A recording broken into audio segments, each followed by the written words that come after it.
time. They're looking for continued leadership from their captain, Lilly. Some goals from Abby Wambach, and they also have the reliable goalkeeper, Brianna Scurry. Today it's a rematch against the team that they beat in the Olympic gold medal final back in 2004, Brazil.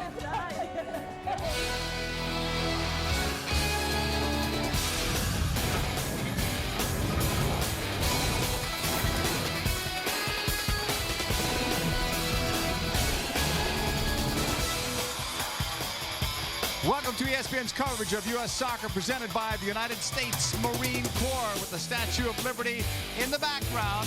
Several miles away at Giant Stadium, the USA gets ready to take on Brazil for the first time since that memorable Olympic gold medal final back in 2004. We welcome you to Giant Stadium. I'm JP Dellacamera. To my left, the coach of the 1996 gold medal winning team, Tony DeCicco. He was also the coach back at the 1999 Women's World Cup. This is one of his better players, Julie Foudy, who is going to be in the National Soccer Hall of Fame this coming summer. Jules, this will be the first tournament coming up, the Women's World Cup, without the veterans like yourself and Mia Hammond, without Mia to score goals. They still have Abby Wambach. And you got a great scorer in Abby Wambach. In 91 games, she has almost a goal a game. She's got 73 goals, which is just a ridiculously successful strike rate at the international level. And what makes Abby so good is not just physically her presence on the field, but she can score in so many different ways. Diving headers, left-footed, right-footed. She takes balls away. She can score on the dribble. She can hit balls from anywhere. So she's been dominant for the United States and is garnering a lot of attention like Mia did when she played, and still is able to have such a strike rate, which is just phenomenal at this level. She'll be in a three-front as we present to you the United States starting lineup this afternoon. And the United States is switching its formation today, which is going to put 3 on the back line and put Kate Markgraf in a little bit of a less familiar position. She's playing on the outside. She's been playing on the inside. She still can handle that and has done the outside before, but it's really going to change the position for Stephanie Lopez. She's now moving into the midfield to try and deal with Brazil's 4 midfielders. So Stephanie Lopez in an unfamiliar position, and it will be interesting to see how long Coach Ryan sticks with this 3-4-3 formation today. Tony, Brazil, let's talk about them. They're a bit of a mystery team. They played so few games since 2004, but you've coached many times against them. What's it like to play Brazil? Well, you're right, JP. Brazil is a bit of a mystery, but one thing that Greg Ryan and the U.S. team knows is they're going to bring a lot of athleticism, great ball skills, individual flair. They will have some bite to their game, and they'll play with Brazilian pride. The big question is, can they defend the USA team? Well, they won't have Marta in the starting lineup. She's one of their best players, but they will have a great lineup. Yes, they'll need Andrea and Tanya to secure the defense. It's a young defense. And then Formiga in the midfield gives great mobility. And then finally, Katia and Cristana up top will have to provide the attacking flair. And then for the USA, there's Christine Lilly, still playing high-level soccer just shy of her 36th birthday. Born in 1971, 1 year before an historic piece of legislation changed the landscape in women's sports. That's next. The United States Marine Corps. Well, some of these young girls you're seeing weren't even born when an important piece of legislation was passed on this day, June 23rd, 1972. Title IX paved the way for women to have more opportunities in education, but sports was also a beneficiary.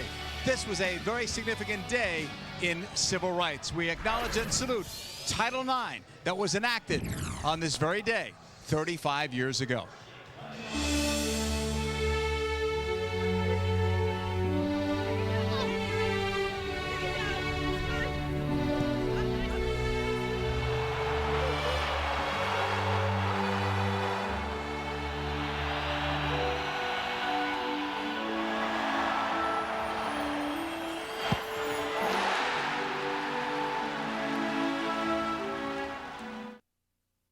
The head coach of the USA national team, Greg Ryan, unbeaten now in his last 41 games. An incredible run for he and his team. The team is unbeaten in actually 42, so the streak started 1 game before he took over. USA ready. They are in their new gold uniforms. Brazil is in blue as the USA off that awkward kick. They look for Shannon Boxx in the middle. He's trying to get back as a regular contributor to this team. Had the ACL and MCL last year. Sent towards Christine Lilly. Brazil will try to cover. Tony, what can we look for early as a key to this game? Well, I think one of the keys is the two markers sweeper that the USA is playing, and also the attacking midfielders, Formiga for Brazil, Lloyd for the USA, and how they play. Not a good place for Brazil to give up a free kick, especially this early in the match. USA scored 2 goals last week against China, both off set pieces, one on a free kick, one on a corner. And you're going to see, JP, Andrea, the goalkeeper for Brazil, is going to stay on her line. So you're going to have players for the U.S. shooting in because she's not going to clear her line. And the U.S. dominant in the air against Brazil, typically. Lilly, shoot this. There she goes! What a call by you! USA leads 1-0. Why did you say that? Well, I think that's a place where Christine can hit it hard. She can bend it in, and she's going to give any goalkeeper a problem, and she put it right in the corner. And this is just what is so beautiful about Christine Lilly, is she can take these, and that is a very difficult shot for Andrea to stop. Christine hits this so well. Andrea trying to get a hand on it, but dipping at the last minute to curve under that crossbar. And what a great goal by Christine Lilly to start off the United States in just the first minute. Only Mia Hamm has scored more goals than Christine, who now is 123 and counting. Laid forward on the left. Here's Wambach. Shooting it! Boy, it was almost 2-0. USA. And this is a great start for the United States because Brazil, which we will talk a lot about this game, has not played in international since 2004. So the U.S. is going to come out attacking. And Abby Wambach, she loves to strike from anywhere. And that's what makes her so dangerous. She can finish from anywhere. And another good look at Lilly's goal, just dipping into the crossbar. It's obviously done on purpose. She's going to hit it like that so it dips in over the wall and under that crossbar. The Brazilians now need to settle down. Their veteran players, some of the veterans in the midfield, need to get a hold of this game. Otherwise, it can turn into a rout. Renata Costa. Play continues. That's Formiga, one of many veterans on this team. Some of these ladies have been around since the 1996 Olympics, including Formiga, number 10. USA leading 1-0. You tuned in late, like right after kickoff, you missed the goal. Christine Lilly. You should have been on time. Yeah, on the free kick. Formiga's brought down, following the U.S. Free kick coming up for Brazil. Switched over, right side. Two is Jatoba. In the middle towards Formiga, and she's brought down by the physical Shannon Boxx. Well, that's a key matchup. Formiga attacking, Boxx defending in that midfield, because Formiga's mobility could give the back line for the USA some problems. There's Daniela. Ready for this free kick from long distance for Brazil.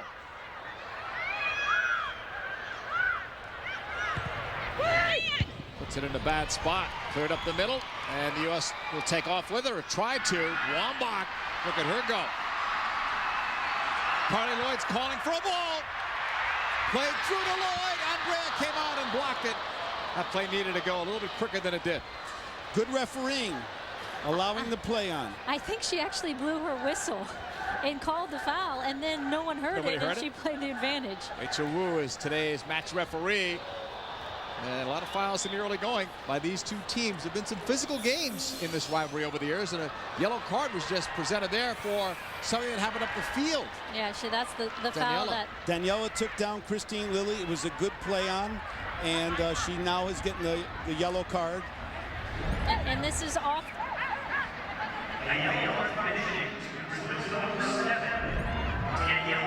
Free kick coming up for Brazil from long distance. Into the box it goes, brought down. Wambach left it. Lilly clears it. Tanya will let it go. Renata Costa from the under-20 team that finished in 3rd place last year in Russia. She gives that ball away. Lilly blocked there by Maicon. She'll start ahead. Has Christiane ahead of her. Markgraf leaves it off. So few touches in the early going for Brazil, unable to get any kind of a rhythm going. Well, they're not that organized. They haven't played that many games. They need to have a good showing here if they think they're going to compete with the USA in the World Cup. So it's an important game for them. And that is unbelievable to me, JP, that they had such a good team at the 2004 Olympics. And this is their first international friendly since 2004. They had the qualifiers, which were 6 games, but they haven't played anything since. And I think that's a frustrating part of the Brazilian team, is they have constantly been trying to get attention in their country and attention from their federation. And we thought that was going to change after their success at the last Olympics. And it's really unfortunate for the country and for women's soccer that it hasn't. There's their coach. We spoke to him yesterday, Jorge Barcellos. Has a good record since taking over. Has high hopes for this team. He was the under-20 coach that got them into 3rd place. They won that match on penalty kicks against the United States. Shannon Boxx pushing it back. Capt Whitehill. And especially with a team that hasn't played in so long. Seeing some of the rust, aren't we? Yeah, and to come out and for the USA to score in the first minute, I'm sure Coach Ryan went in and said before the game, come out with them high pressure, attacking, let's put them on their heels, because they're going to come out with a lack of confidence, seeing that they haven't played in so long. They just don't see opponents like the USA in South America, you know, and the pressure the USA 3 front can put on their back line, they just don't have a chance to train against that. Formiga spins away from traffic, but there's help coming from Heather O'Reilly, one of 3 from New Jersey playing in this match. Heather's making her Giant Stadium debut along with Carly Lloyd. Markgraf's pass intercepted right to Formiga. She'll start back.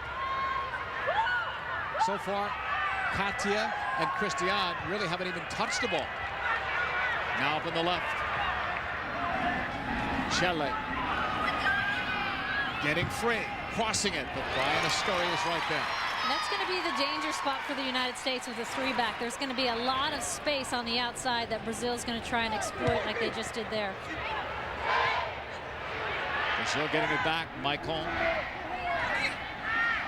Looking to get the return. Instead it goes to 3, Aline. She's the captain. That one's blocked out. Last touched by the United States. Brazil will have a throw-in. One of the things about Brazil is they don't come out of the back very well with the ball. And the USA traditionally has put them under pressure in that part of the field and gotten, you know, we scored in the World Cup. USA scored in the World Cup in '99 from winning a ball in that part of the field. Brazil will put it back into play. Former Julie Foudy teammate will put it back into play.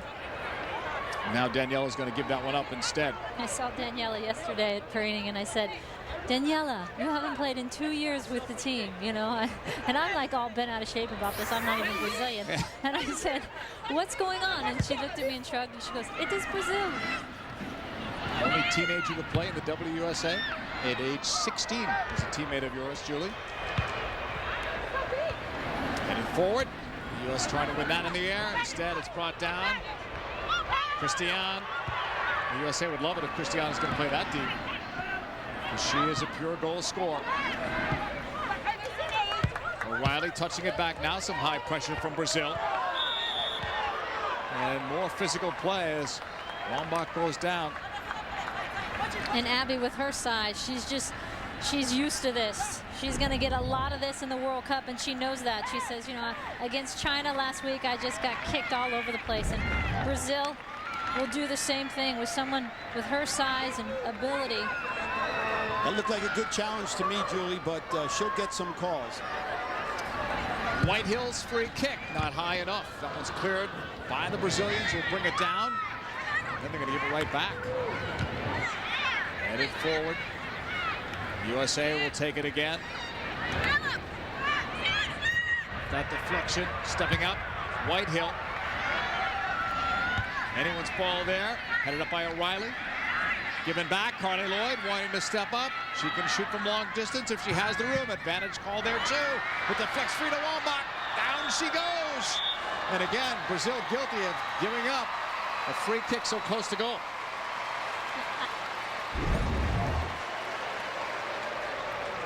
Abby's asking for the ball and sees the rebound, and you know, I think that's one of those you just let play. I think you just I mean, this is a great scoring opportunity for the United States, but I'd like to see referees not blow the whistle on a play like that. That's one of those traditional scissors tackles, huh? Third time she has been fouled so far today. We're only in the 11th minute. Andrea setting up the wall. And not liking the way it's set up.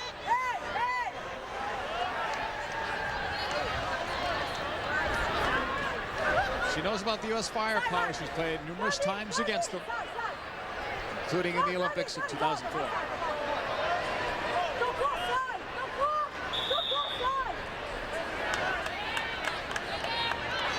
Well, there are 5 players, all potentially able to take this for the United States, about 22 yards away from goal. Watch Whitehill. Lilly will take it, and it's stopped by Andrea. I was hoping one of you two knew Portuguese, because Andrea was really doing a lot of communicating there with that wall. I think she was saying, stop the ball. I'll take that translation. Another foul is called, this one on Brazil. Here's another look with Christine, just trying to get a deflection off that wall. You know, I'm just a favorite of less moving parts on those free kicks. Just let Christine hit it. She's already scored one by hitting it directly. Yeah, I agree with you. I don't know why they need 5 sitting around that wall. There was no one there, even if there was a rebound to follow out. Shine Boxx trying to play it across. That one was denied. Brazil with Formiga. They've been unable to launch any kind of counterattacks here so far in this first half. The U.S. fighting hard, winning it in the box. Laid back out. Cross knocked down. There's a player down in the box. Play is continuing. USA still have a player down, Wambach. And there's no foul call. She's still down. That's a long time for her to be down, considering who it is. And Stephanie Lopez is just going to knock it out. Normally Abby bounces back up quicker than that. And here's a good ball in, and Abby's just going to post up in here. And Alina again is just going to knock her from behind. That one, she gets the elbow behind her. Looks like she got her head. And like Tony, you just said, Abby gets those calls sometimes, but usually she doesn't. When you're big and strong like her, remember Michelle Akers wouldn't get those calls often, but Abby knows how to go down too. I think she was hit pretty hard there, ahead to the back of the head. You can see her playing with her neck a little bit, so I do think she got a good knock on that one. That was legit. Brazil gave the ball back to the United States, who will take this throw-in. They've got a 1-0 lead. The only goal, Christine Lilly, in the first minute. And a nice free kick. Down in the box, it's going to be cleared away by Brazil. Looking for a target up top. That was Christian. Now Capt goes after it. Whitehill sends it the other way, but no one close enough to get it for the United States. Right now, Brazil just needs to keep absorbing and handling this pressure until they can start getting some of the game here. In the 15th minute, this is Maicon. Brazil trying to get some numbers forward. Carly Lloyd defends. Maicon stays with it. Michele to Maicon. Here's the cross inside, cleared by Markgraf, but not out. The U.S. though will get to this. Stephanie Lopez. She'll bring it up. That's cut off there. Wambach down again. Alina had knocked her down. It's going to be a battle. You get the feeling all afternoon. Foul on Formiga. Free kick for the United States. And it's interesting because Mia used to take a lot of that abuse from Tanya, who's a center back for Brazil, and you're seeing Aline now doing it with Abby. And Abby said yesterday, you know, I just got to get used to it. I know it's going to happen. I can't get frustrated by it. Whitehill was looking long for Wambach. She was covered. Tanya was in the neighborhood.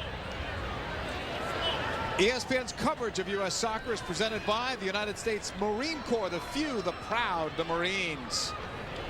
And by Sierra Mist, it's that refreshing.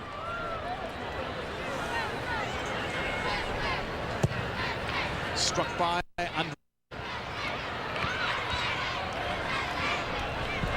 Formiga was looking for it, has some help there. Michael pressured by Carly Lloyd. Up for Christiane. She couldn't get to it. Knocked away by Chalupny. He's been a regular now for this team in 2007, playing as an attacking midfield with Carly Lloyd. That's given them, Julie, a different dimension in terms of the midfield. With Carly Lloyd? Yeah. She's been phenomenal. The last few months she's had some breakout games and has been able to attack on the dribble, penetrate, and shoot from outside. The scoring percentage from the midfield has gone way up because of her. So it's been great to see her confidence just each game grow and grow and grow. Settled by the halfway line by Boxx.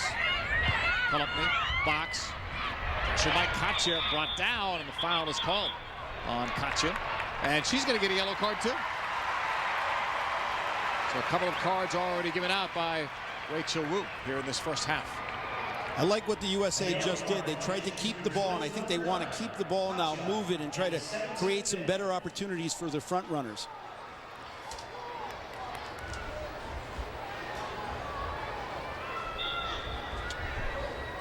Whitehill. Take this free kick. Right there's Wambach!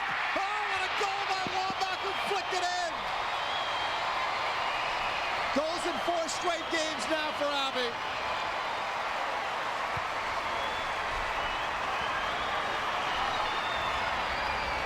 It's 4 straight goals on one back to last week against China.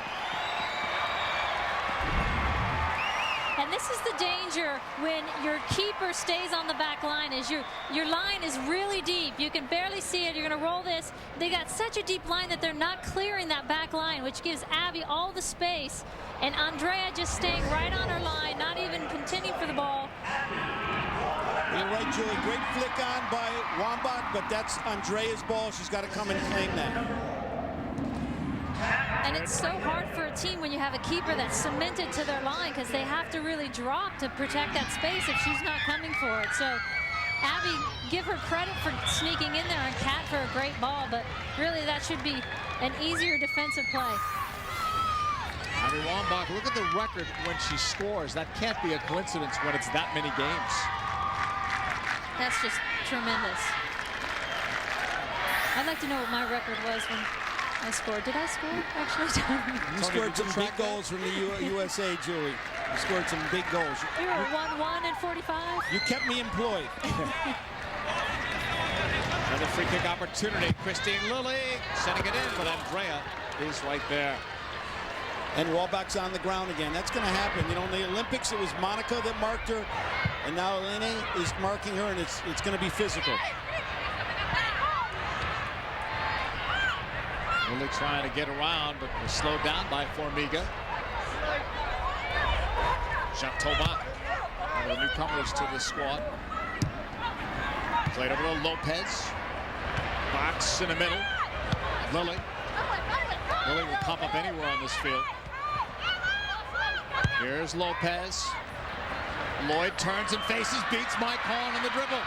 And then tackled away. Good play by Aline. And now maybe Brazil can count it. That's a great tackle by Aline, but it's what I love about Carly Lloyd is she's willing to face up and go at him on the dribble and pull the defense out of shape. The best way to do that is on the dribble. Here's another example of that 3-back kind of getting exposed on the flanks. Chalupny gives that one right back to Tanya. Michael at the halfway line. USA leads 2-0. Goals by Lilly and Wambach. Both off set pieces. Scurry coming out.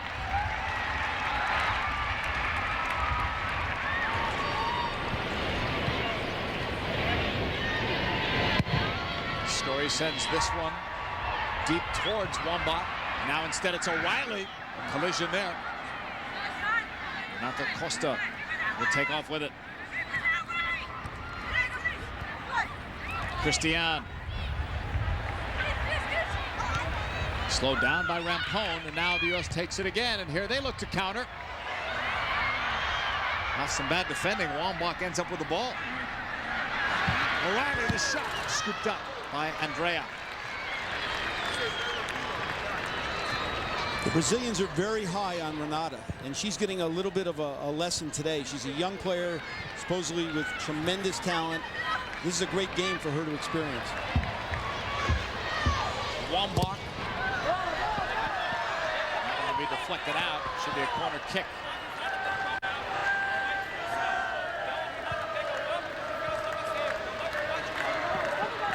Looks like we might be getting a substitute here. Lindsay Tarpley is already up. That's interesting. Somebody you would think must be hurt, or maybe it's a tactical change this early. That's very early. Must be an injury. Yeah, must be. Off that corner. Knotted down by Chalupny. A chance here. O'Reilly wanted that. Had some help. And a goal. Oh, no. It's going to be offsides. Whitehill. She's upset about it. I think the replay will show that she didn't play the ball, but she certainly was part of the play. Play continues with Brazil on it. Down by a couple of goals. 22nd minute. Markgraf. Boxx. Whitehill in the middle, plays it on the left side. Rampone finds O'Reilly. Tarpley is up by the 4th official, so she's going to be coming on for someone here. Daniela's pass for Katia, cut off. Rampone plays it back to Scurry.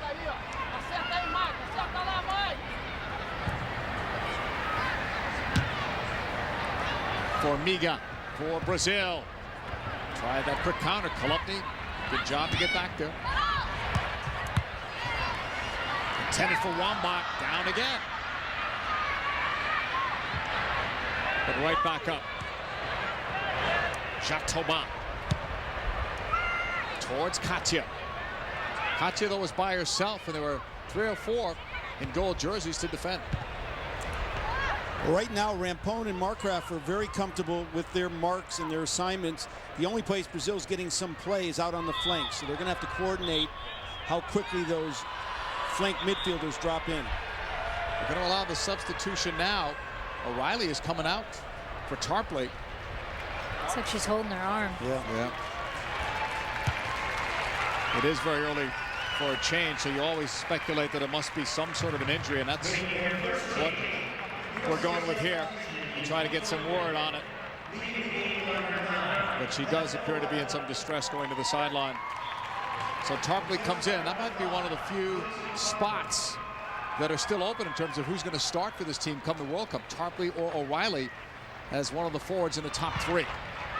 This one coming through, and Scurry's right there. But Rampone had it covered, and that's good defending. There's been a couple where Scurry's been quick off her line, which is good to see. She's reading the game, and she hasn't had that many games. This is her first time she's actually had 2 consecutive starts. Defenders love that, Julie, when the goalkeeper can come and cover that space between them and the goal. And there's no hesitation. Left shoulder looks like for O'Reilly. Or is it the right one? Right shoulder. It's Dr. Adam there checking her out. That's the reason she came out. So Tarpley probably would have come in anyway at some point today. You would think, the way it's been going, but certainly not this early in the game. She's a versatile player, so she's just gone to the wing to play the winger that O'Reilly was playing. Katia well defended there. There's Kate Markgraf. Played her first full 90 in quite some time last week against China. Kate, one of the new soccer moms. I said, Kate, how's it feel to play 90? And she goes, good, but I'm way too happy. I need to get angry. Being a mom makes you way too happy. So I have to have Angela Hucles say something really mean to me right before the game just to get really upset. Well, maybe that ball that she just got kicked into her face might help. She's a beaut. She goes, I'm going to start that and see if it works. I need more anger. You're going to... Brazil have a player off, too. That's for Miga. It's been a physical game here today. She plays for the New Jersey Sky Blue. in the W League, so she's one that is playing locally here. And you're going to see the contrast in styles of defending set pieces here, because here the USA, you're going to see their line at the 18. Very high, lots of space for Bry to have. She doesn't have to navigate through defenders and people, and it's easier for the keeper to come off her line. That's the way you can play when you have an aggressive keeper. Daniela strikes it. Scurry looks at that sun. It's going to be a goal kick for the United States. Time now for a 30-30 update. Let's send it back to Mark Morgan in the studio. I'm Mark Morgan with this SportsCenter 30 at 30 update. Jeff Gordon and Jimmy Johnson were the first cars on the track at Infineon Raceway for practice Saturday. One day after their cars failed inspection, Johnson and Gordon will start 41st and 42nd in Sunday's Toyota Save Mart 350. FC Barcelona has agreed to pay Arsenal $32 million for striker Thierry Henry. All he must do is pass a physical on Monday, and he switches teams. Details on the next SportsCenter, 6 Eastern on ESPN. Thank you, Mark. That's incredible. Thierry Henry in a different uniform other than Arsenal, but they're saying Barcelona. The rich get richer. USA over Brazil 2-0 here in the 27th minute at Giant Stadium. Christian with that pass that's cut off. Formiga, who just came back in while we were away. She was the one on the sideline. They were taking care of an injury. But Brazil also have a sub up now, so we're not sure if Formiga is still struggling. She might be. It may not look like it, but Brazil is starting to settle into the game. They're getting a little bit more comfortable, and they're never out of a game. They score a goal, and all of a sudden everybody's sombering, and it's a problem for the USA. So USA has to stay secure here. And when Brazilians get confident, look out. We've experienced that. Shot there is over. Scurry. Daniela. Freddie Adu in the middle from the under-20 U.S. squad that's going to be playing in Canada next week, the under-20 World Cup. Freddie scored a goal today in that win against Chile as part of a doubleheader. Great goal today. Pass up by Lloyd. Wambach down again. Foul on Renata Costa. Julie, you played against Samois, and his team was very organized in the Olympics. I'm not seeing an organized Brazilian team here. I know there are some young players, and obviously they haven't had the training camp that the U.S. team has had, but they just don't look that organized. No, and that's such a problem when you don't have any time together. I mean, it's just, I'm incredulous to the amount of games that they played since 2004. It's just so difficult, even with as talented a team as Brazil and the individual players and talent you have to pull that off. Whitehill's free kick low. Block, quick shot, save on rail. That was a good one. Corner kick for the United States. Wow, what a great strike by Shannon Boxx. She hit that first time and it was bending into that lower right corner. What a phenomenal save by Andrea, because she's got some traffic in front of her. She doesn't really get a good look at it, and that's just a world-class save right there. Second corner kick for the United States. Lilly's going to take it. Rachel Wu sees something she doesn't like. Down low. And there's always a lot of jostling right around the keeper. The United States always wants to get in their face. So something we always did, Tony. That one, you could hear it. Tony, you talked a lot about keepers not liking someone standing in front of them. As soon as you get the keeper. And here it is again. That's what's so impressive about this save is she's got Abby in front of her, she's got her defenders in front of her, and still she's got the quick reaction to knock it just wide. Lopez will take it. Third USA corner. Headed up by Brazil up the middle. Formiga is able to clear it away, and she'll chase after it, but there's Chalupny with good speed on her own. And she was fouled. And a yellow card to Formiga. So that's 3 cards in this first half. Well, that Brazilian passion can get them in trouble, too. And here, this is a little bump, a little late. I don't know if that's a yellow. I don't think so, but you know, that's. I think it's a yellow in tennis. I'm not sure about soccer. Free kick, Whitehill. Oh, there's Andrea. Tony, don't make me tell that story. No stories. No stories. Andrea did well on that. There was a lot of traffic. She got it out. Another corner kick for the USA, and the corners are dangerous. Fourth one now for the United States. Lopez, who'll be a senior this coming year at the University of Portland. She'll miss some time because of the World Cup, though. She finds Lilly. Back to Stephanie Lopez. Right puts it in. The flick once blocked. It's still loose. Offside. Flag is up. Time to turn our attention to Major League Soccer for the Sierra Mist Goal of the Week. Took place right here at Giant Stadium. Red Bulls hosting Kansas City the Great. Juan Pablo Angel. How about this? The guy has scored goals in 6 consecutive games. The record in MLS is 7. That's our Sierra Mist Goal of the Week. What a terrific player. Red Bulls off this weekend, and this is the home.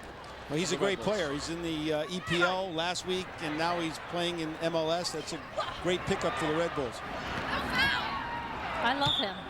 I think he's great. He's a terrific player. Saying all the right things, too. Good team player. Mm-hmm. It's a different level, though, boy, with his goal scoring. I like that last corner kick by the USA. They're mixing it up. That short corner became a 2 versus 1. Little flick on at the near post. Unfortunately, it was offside. Let's see if Brazil can be creative here. Daniela will take this 32nd minute. Brazil needing one to get back in. It could be here, but it's headed up and over. That one looked promising, Tony. That was a great service by Daniela. Excellent service. Tough one for Bry to come for. I think she should have. And I think the Brazilian got on the end of it, but just put it out. And this is a great area because it makes Bry question, should I come? It's at like this 7-8 yard line. If I come, I might be a little too late. Very dangerous ball in by Daniela. I'm a little surprised that Whitehead is taking the goal kicks for Scurry. She's never been great at it, but she's been adequate. And Bry's never been great at it, right? Right. But yeah, I agree with you because what it does is it sets your line so deep. You got to then clear your line. Yeah. There's no offsides. You got to clear your line. Whitehill's got to sprint up very quickly to keep your defense compact. Throw in. Miga. She was hurt before. She seems to be okay right now. Brazil has held off on making a substitution. Christian. Nice move inside. And a tackle there. Ball goes out for a corner. Formiga has been the most active Brazilian player. She's a local player, right? And here's another good look why the Brazilians can be so dangerous. They love to get inside the box, and they're willing to take on. And Cat Whitehill got the ball there, which saved her. Got a little bit of Formiga, but she did get the ball as well. This will be their first corner. Mike Holm will take it.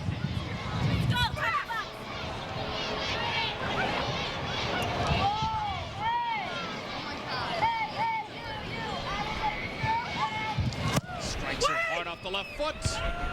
She was looking for Aline. Now it's Daniela who shanks that one and goes out of play. Time to bring in Josie Altidore. We were talking before, Josie, about the Red Bulls and Juan Pablo Angel, who's a teammate of yours, but you're part of the under-20 squad that's going to play in the World Cup coming up. Tell us how good this U.S. team is. I think this team has potential to be very well. I think right now we're just trying to gel as a team right now, and we're preparing for the tournament coming up, and I think we're coming along pretty well. How about your game today, 2-1 against Chile? Tell us about that game. Chile was a great squad, but we came out with the mindset, we're going to let them play, we're going to put pressure on them.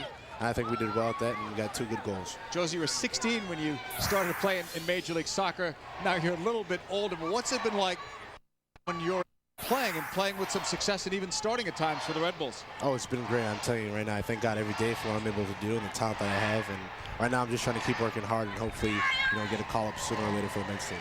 Hey, we were talking before, Josie, about Juan Pablo Angel. I know he's a teammate of yours. What have you learned just in the limited time that you've had with him? Oh, just to be patient and stay in front of the goal because he does it the best, I think.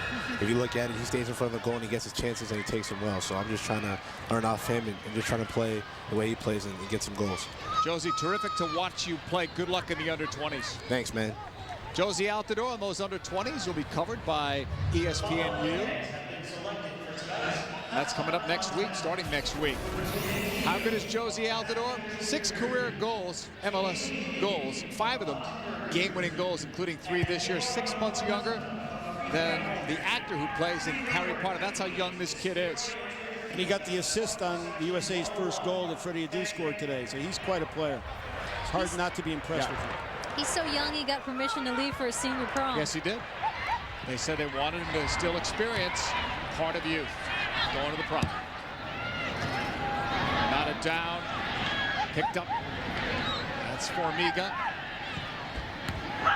Brazil still haven't been able to find Christian today or Katia with any kind of success. Chalupny clears, intercepted by Michael. Chalupny's been on that back line pretty much the entire half. Is she a midfielder or a defender? Coach, I thought I was a midfielder today. She's been an attacking midfielder, but not today. Jatoba. Daniela. An awkward strike, well wide of Diana Scurry.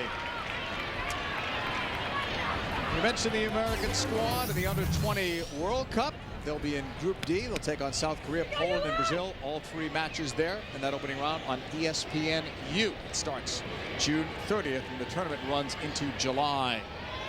And they've sold a ton of tickets in Canada. That's becoming a soccer hotbed with Toronto FC selling out BMO Field. 20,000 almost every game.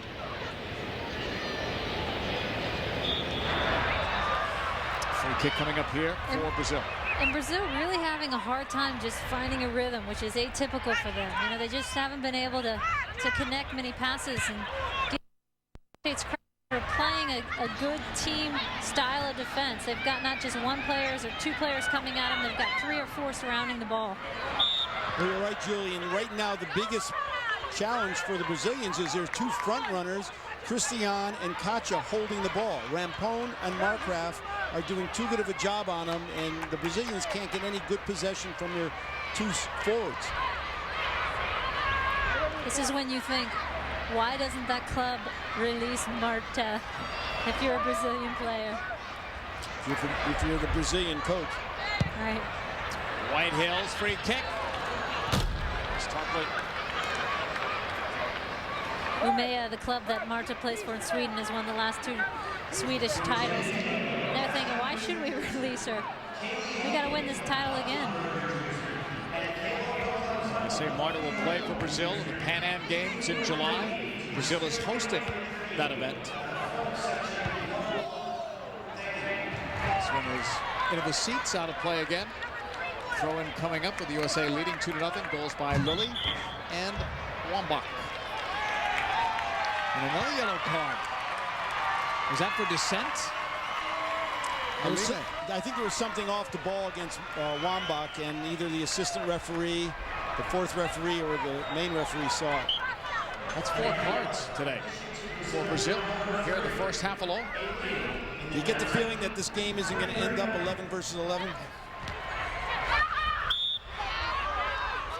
There's another card. Abby's going to have so much of those little rubber pebbles all over the place. Well, she spent more time on that ground, and that's where Brazil has to be careful. They're a very physical team. They were like that at the 2004 Olympics, and it can come back to bite them if you start accumulating those yellows. You've got 5 players now on yellow cards here in the first half. Whitehill looking for Wambach. Chalupny is after it. She is from St. Louis, Missouri. Played at UNC. Would like to see her hold that ball a little bit, maybe find the central midfielder, get some rhythm as far as possession for the USA. Stumble there by Formiga, but she had some help on the way down. Well, she's getting fouled a lot too, so you know, persistent infringement on Wambach is going to turn into the same for Formiga. USA's ball on the far sideline.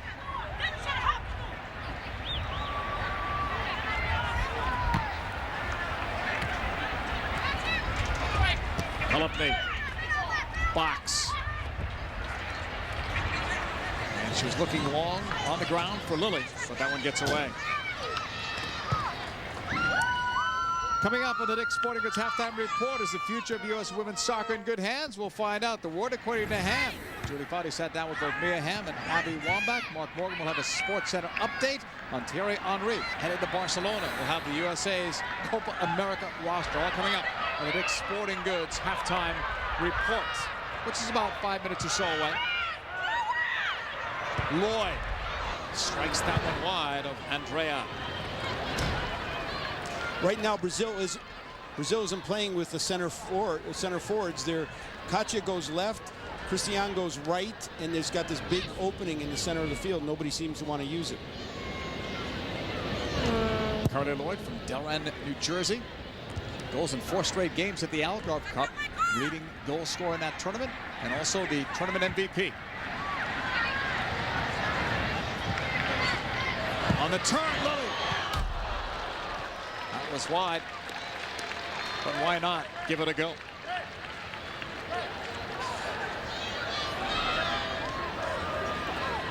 Christine Lilly. Can you believe 3 decades she has been a professional soccer player? We go back a long way with Christine Lilly. Her international debut, 1987, a 2-0 win against China. Tony DeChico is a former coach of hers for years. I know Julie feels the same way. She just gets better and better. It's like a great bottle of wine or something. The older I get, the better I was. That was always my favorite quote. That's Christine. There's Christiane cutting it. Lopez try to turn it up the wing. There's Lilly, though, coming back for the ball. That's what's so phenomenal is, you know, when she didn't retire with the rest of us, you know, people are saying, well, you know, you're going to be 36 going into this next World Cup, and she's just getting better, like Tony said. More on Christine Lilly. Look at these debuts. Tommy Glavin, Vinny Testaverde, Reggie Miller, and Scottie Pippen all came after her. Those guys played for years. In fact, Glavin still pitching, almost at 300 wins now.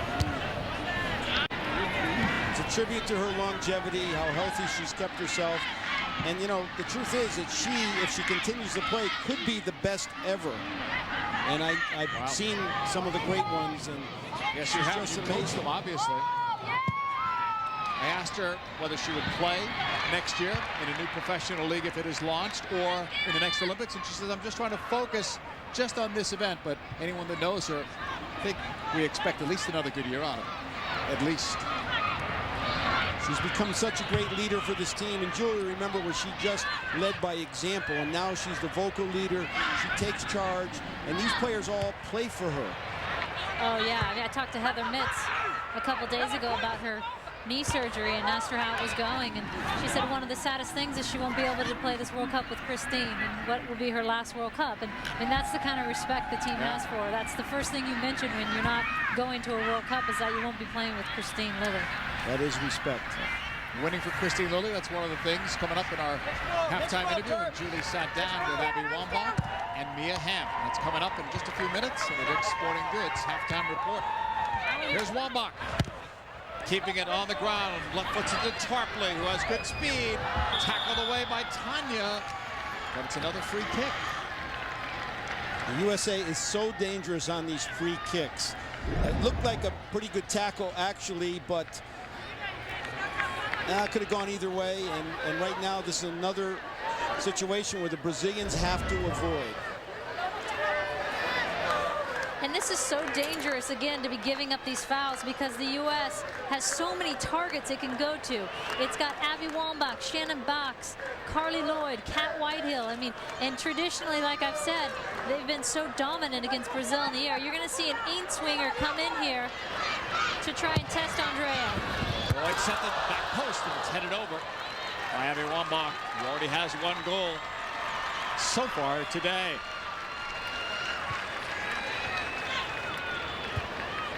And what's dangerous about those whipped-in in-swingers like that, I probably could have even been driven in a little bit more, is the keeper can't come for them. They come too fast. You know, even a keeper who stays on the line. Right, if they're driven in low and bending, it's the worst thing for a goalkeeper. Because if you could come, you might get it flicked by you, and if you stay, somebody's heading it point blank. Exactly. For Miga with some room and taking advantage of it. Running at the heart of the USA defense. Pulls it back. Looks for the shot. In the end, didn't have enough on it, but that was as good as she and Brazil has looked on the attack. 1 minute of stoppage time. I was having a 2004 Olympic flashback with Formiga running for midfield. Yeah, you saw the back of the card. It's 1 minute of stoppage time. The back said 2. A little confusing. Well, right now, Formiga, in my estimation, is the only bright spot for Brazil. Wambach played it across. Second half, we can talk about some adjustments maybe that Brazil will try to make. They've got to find Katya and Christian. Those are their goal scorers. And they've had so few touches here today. Well, there's another example of Christian getting the ball and just giving it away. She's got to possess the ball, get it to a midfielder, or hold it herself so they can build something. Right now, Brazil can't get out of defense enough to build an attack. Katya, we're nearing the end of the first half. Right here. Lloyd, tackled away. Set up to Wambach, but that's going to do it. Halftime whistle from Rachel Wu. It's 2-0 United States. Abby Wambach getting that second USA goal. Christine Lilly scored the first one. Coming up, the Dick's Sporting Goods halftime report. It'll be the big three. Julie Foudy talks to both Mia Hamm and the heir apparent, Abby Wambach. Greg said it the other day that if you're not here to win this World Cup for Christine Lilly, you're here for the wrong reason. And I totally buy into that. I am 100% a firm believer that the people who create things deserve the credit when credit is due. And you guys gave me everything I have, so I want to make you guys proud. Good, then you can come over and babysit. I'll charge you. I'll charge you. You can take the night shift on Friday, Saturday night. You guys have so many kids. I want to give back. Please send diapers.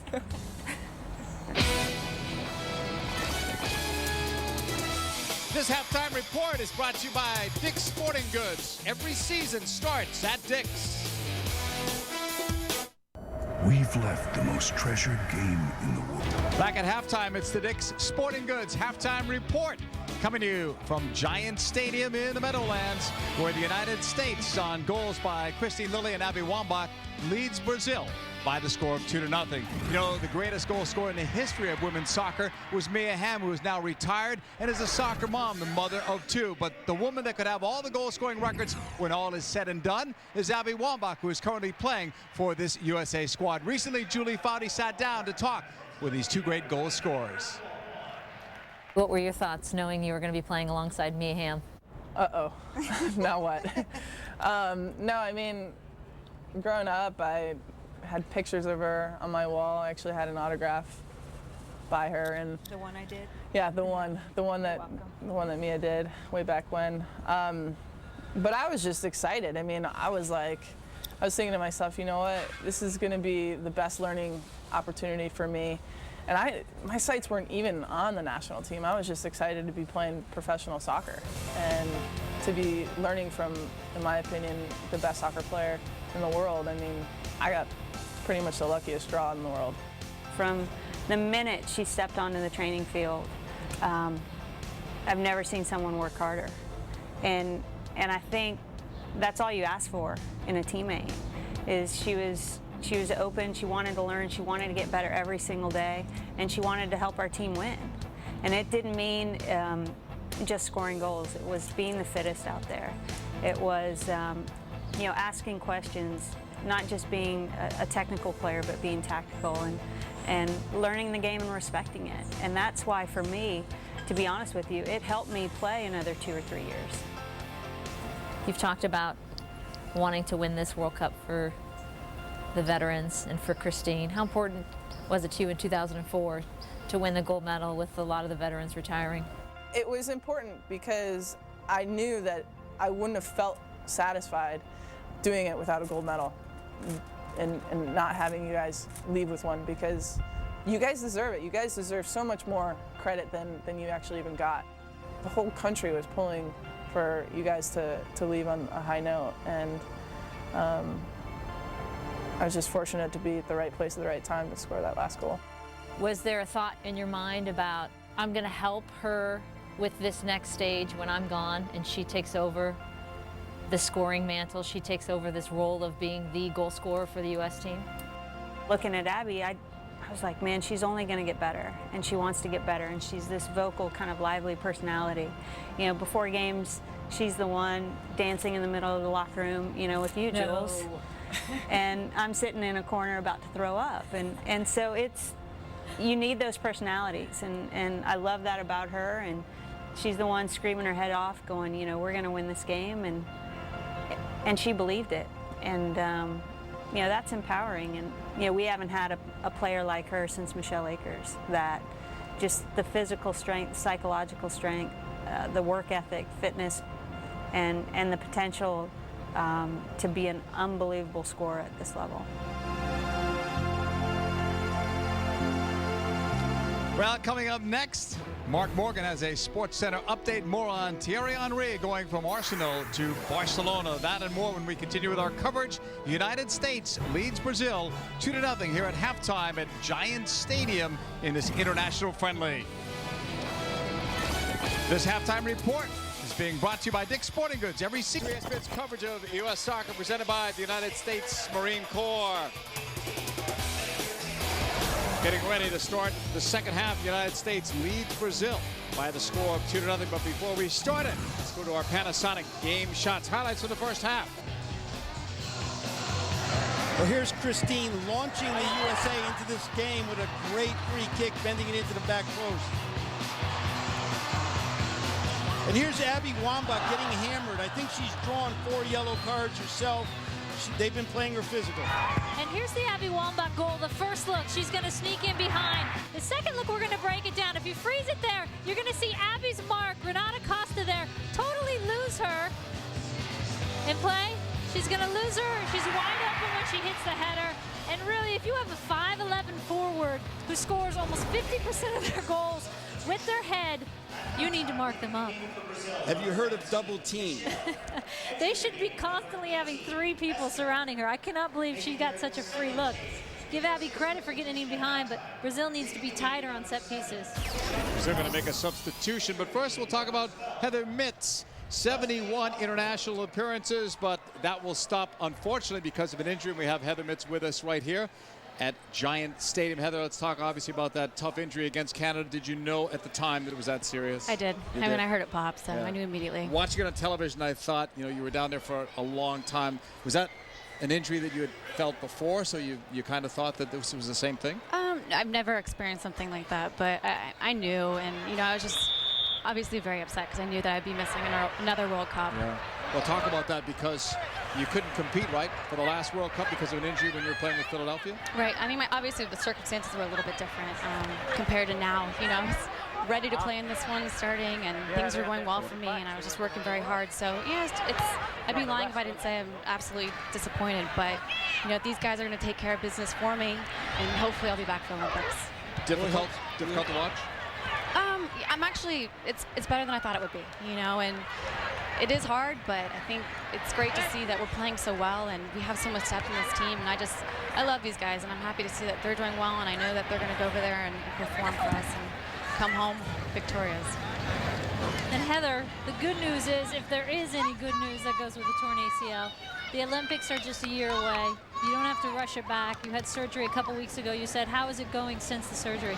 I mean, I think it's going well. I really don't know what to compare it to, but it's 3 weeks out, and I'm walking around without crutches, and things are going well in rehab, and it's taking it bit by bit. You know, it's my biggest thing is not to rush it back and to come back strong and to be ready for the Olympics. Well, Heather, you were playing great for the U.S., and I know we're going to see you again, and good luck with your rehab. Thanks, Ronnie. Heather, next time, can you get the memo on the blue shirt, please? Yeah, you guys didn't tell me ahead of time. Yeah. Can you color coordinate? I will try, for sure. Thanks, Jules.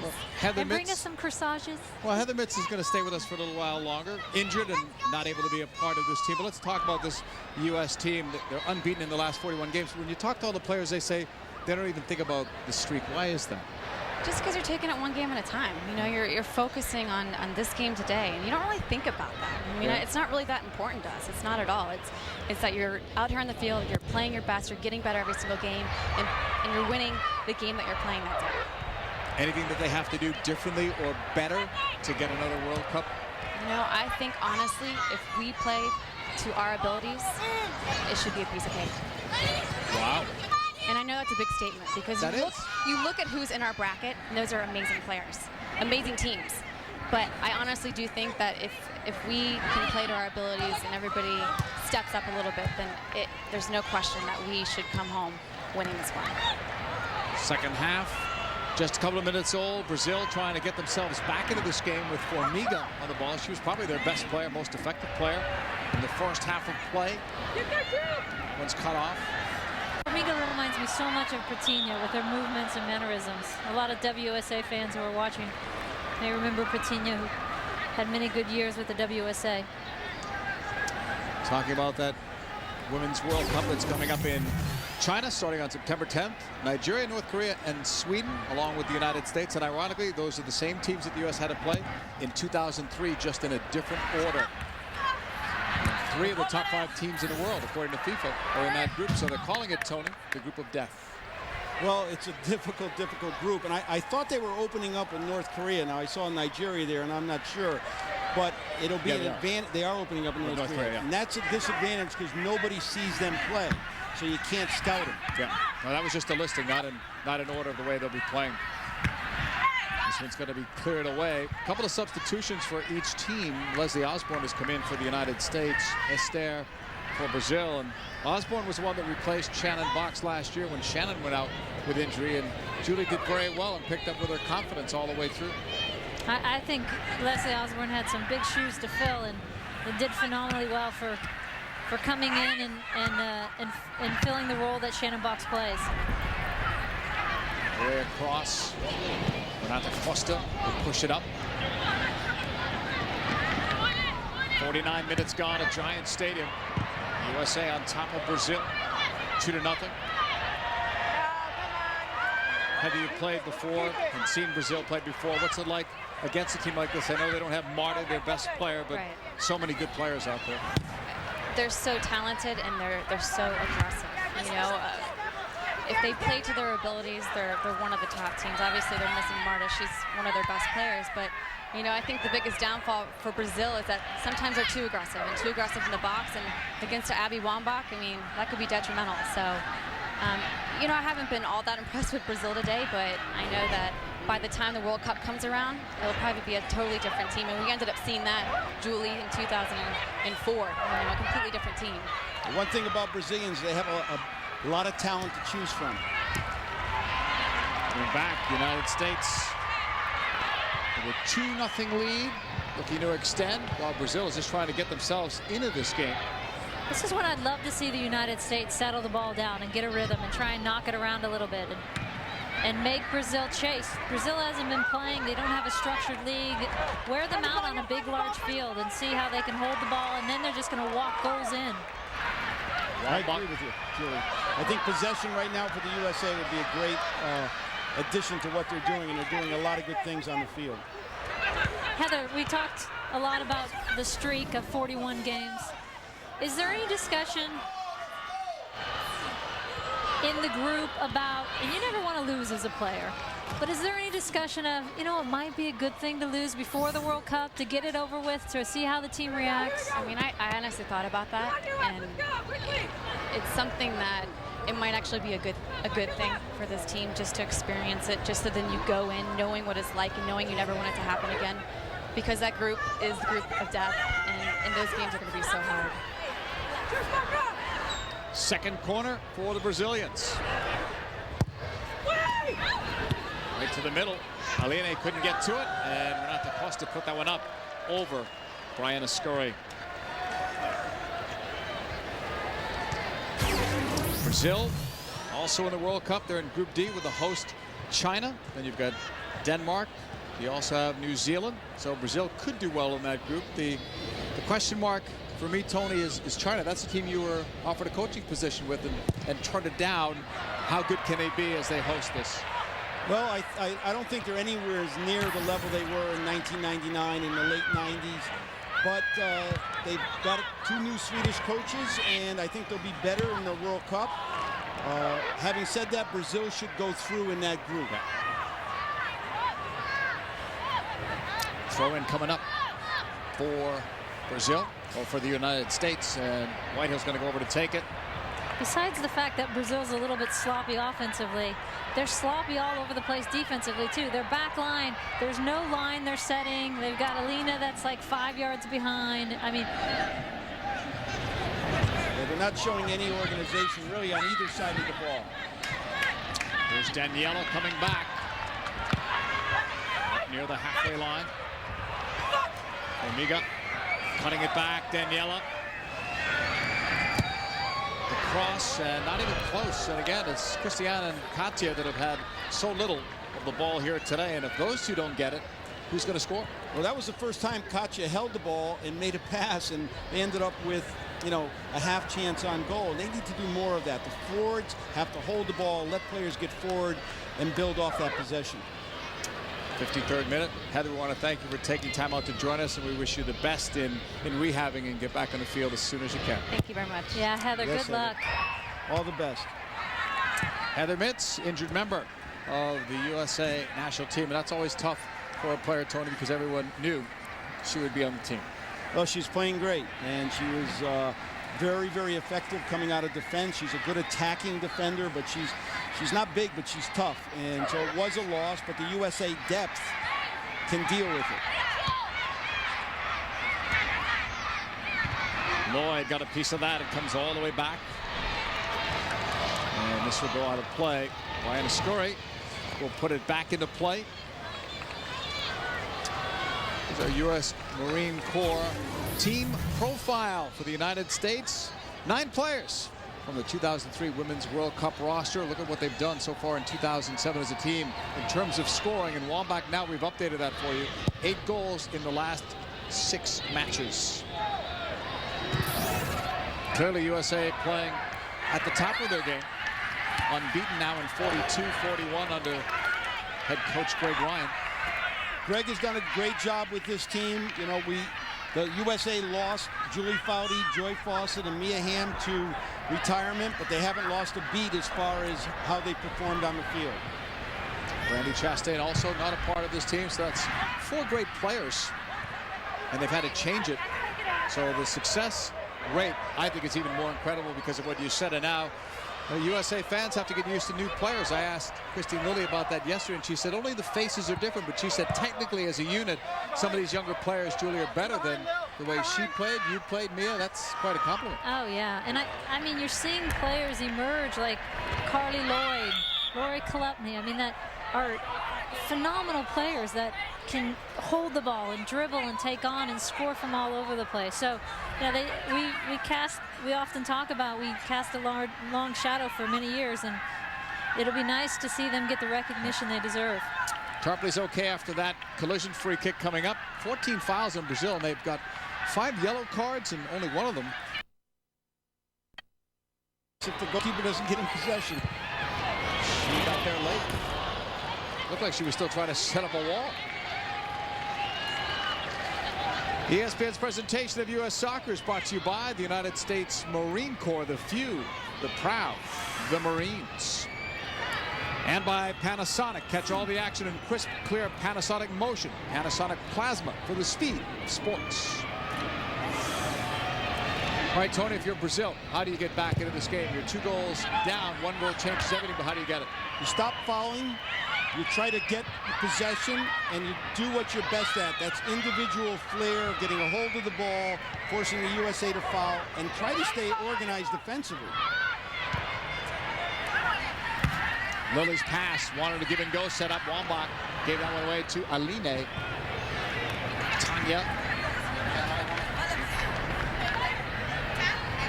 Out of all the games I've ever called when Brazil was playing, this is by far the game where they've had the least amount of possession. Well, again, they're disorganized. They have some young players. They're missing some of their best talent. They will be better for the World Cup, and the USA knows that they will be a better team. Marta makes all the difference in the world. FIFA World Player of the Year for 2006. Still a teenager. Got it up. It's going to be going against the United States. Lilly and Wambach are the goal scorers today. The United States leads Brazil in this international friendly. Game 2 of a 6-game send-off series, and Heather O'Reilly wearing the splint. She came out early in that first half.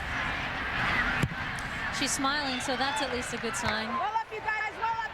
I think with 2.5 months to go, though, it's those little things that you start to go, oh dear, I gotta be sure that take care of this early. Allie Wagner with the groin that she just re-injured yesterday. Remember, poor Heather O'Reilly. I think she was going to make that team in 03, and then she broke her leg after scoring a goal in that game against Ireland in Salt Lake City. I actually served that ball in. I still feel terrible about it. You did? That's good memory. Allie Wagner watching. She's had a groin injury, so she is not suited up today. And did not play last week either. And you know, when you're getting into this 2.5 months in and it's the final stage, you got to err on the side of caution and make sure you take care of it now rather than pushing it and trying to get a game in. So I know Allie was a little frustrated that she couldn't go, but I think that's a good decision. Well, you don't want an injury to take you out of the game, especially on the, you know, when the coaches are making final decisions for a World Cup. So you got to take care of yourself, and I think Allie's making the right choice, and hopefully she'll be back and healthy. And the same thing with O'Reilly. Razziele comes in for Katia, who was not a factor today. And we may see some other subs soon. 59th minute. USA leading 2-0. Both of those goals coming in the first half. This ball put into space. It's too far away for Chalupny to get to. Connie Lloyd frees it up for a left-footed shot. She can score from there, but not that time. Time now for a 30 at 30 update. Let's send it back to Mark Morgan in the studio. JP, thanks very much. Jeff Gordon and Jimmy Johnson were the first cars on the track at Infineon Raceway for practice Saturday. One day after their cars failed inspection, Johnson and Gordon will start 41st and 42nd in Sunday's race in Sonoma. Elsewhere, FC Barcelona has agreed to pay Arsenal $32 million for striker Thierry Henry. The 29-year-old Frenchman has been with Arsenal since '99. Details on the next Sports Center, 6 o'clock Eastern on ESPN. Thank you, Mark. 60th minute. United States leading Brazil by a score of 2-0 in this international friendly. Both of these teams preparing for the Women's World Cup. Played across. Oh, Lilly had the left foot ready. Stephanie Lopez trying to play it wide. Tarpley was trying to remain on side. It goes out. Here's how we got to this point today. United States up 2-0 against Brazil. Both of those goals coming in that first half of play.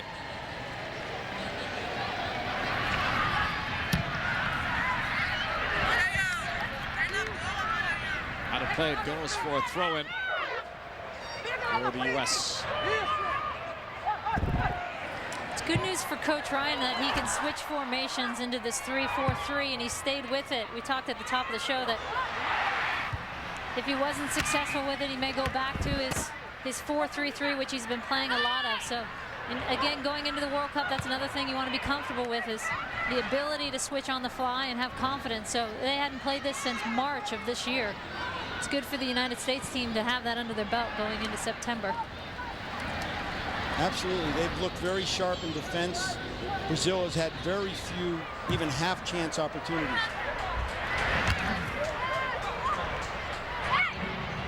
Brazil in blue, United States in gold.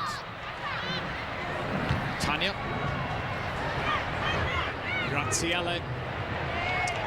Number team in 04. Cut up there by Markgraf. How the play goes. Thursday night, MLS back on the air. Colorado Rapids and DC United. It's presented by Adidas on ESPN2 in high definition on ESPN2 HD and available on ESPN 360 live at 7 Eastern. For more information, log on to ESPNSoccerNet.com. There's an example again of the United States. I think they've done so many good things. They look really good defensively. They finished their chances well, but there's got to be someone on the field that's going to settle them down and say, let's grab a hold of this game. Let's make it less 50-50 contact. You know, when they keep playing these 50-50 balls, Brazil gets another chip at them. They got to get in there. I agree with you 100%, Julie. Gives Brazil another chance to go at them, and there's opportunities here to possess the ball more. It's the next evolution this team needs to get to, and I know Christine and Abby have said, you know, that's one of the things we talk a lot about with the team is who's going to be the player that settles us down when we get into these moments, when we have these lulls. Rampone commits the foul. Meanwhile, the USA have subs up, including Natasha Kai, Angela Hucles, and Tina Ellertson. And Wambach is down for the up-team time today.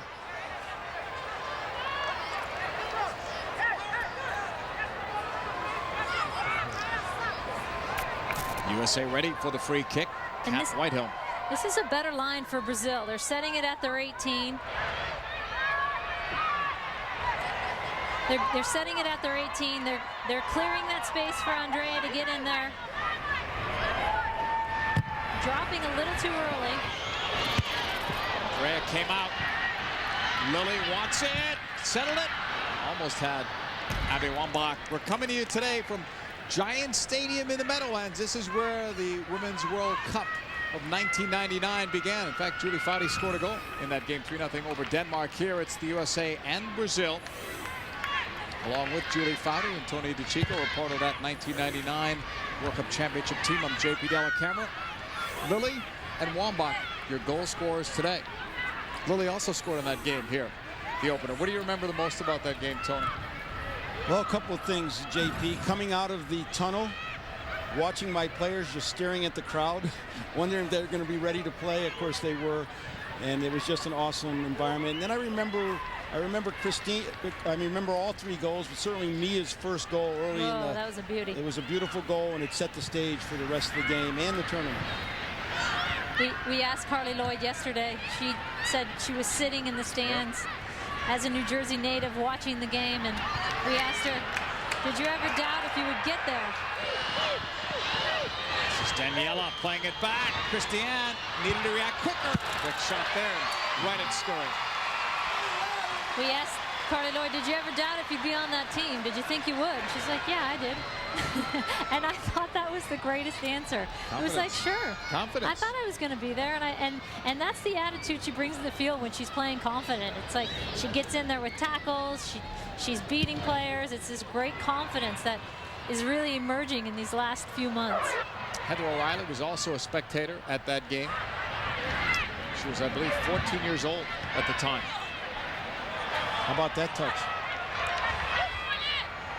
Halfway line, here's Brazil for Miga. Daniela wide open on the left side, but nobody sees her.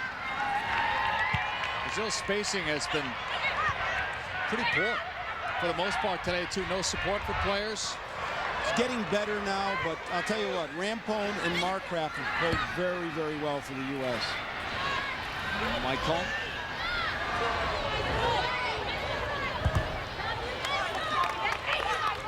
Throw-in coming up for Michael. 66th minute. Gotta keep the cable in. Christiane. We've yet to see her brilliance today. She scored 12 goals in 7 games in World Cup qualifying, but hasn't gotten close to goal this afternoon. Over the top, Rampone back there, trying to head it back to Brian Scurry. Tony, you talked about Markgraf and Rampone having a great game, and really, what a great few years ever since the 2004 Olympics, allowing so few goals. I think 16 total in all these games, and give credit to assistant coach Brett Hall, who's worked with him pretty much exclusively for 2 years.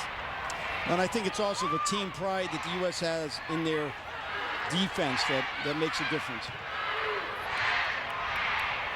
On that left side, knocked away from Graziele. Daniela, a couple of nice moves there, but you see Rampone doesn't bite on any. Now down she goes. Graziele will look to cross it. Cleared away. And that's Leslie Osborne, who took the worst of that, was able to clear it out. And this is where Brazil, even with a Brazil that looks a little bit sloppy and disorganized, continues to be dangerous. A 2-0 game, they're still going to stay in it. 1 goal, and they're back in the thick of it. Rachel Wu stopped play there because she thought Leslie Osborne might have been hurt. Now play will resume. Wambach trying to break it up. Osborne just gets it out of danger. A giveaway to Tarpley. And Brazil have a player down after she had lost the ball. Wambach. She bounces back up. It goes for Lilly. Tarpley Meanwhile, Brazil still have a player down the other way. Andrea comes out and grabs it. That's Aline, who was down. As soon as she gave the ball away, that's where the injury took place. Looked like just on her own. So now they're going to go over and see how the captain is. You always get nervous when there's non-contact injuries. It's wrong. It's wrong. There's nobody was seen there. No, it's wrong. Nobody was seen. Here's another look at it. This was the clear by Leslie Osborne. She's already grabbing her hip. It's wrong. She's not a doctor. Well, they're putting her on a stretcher.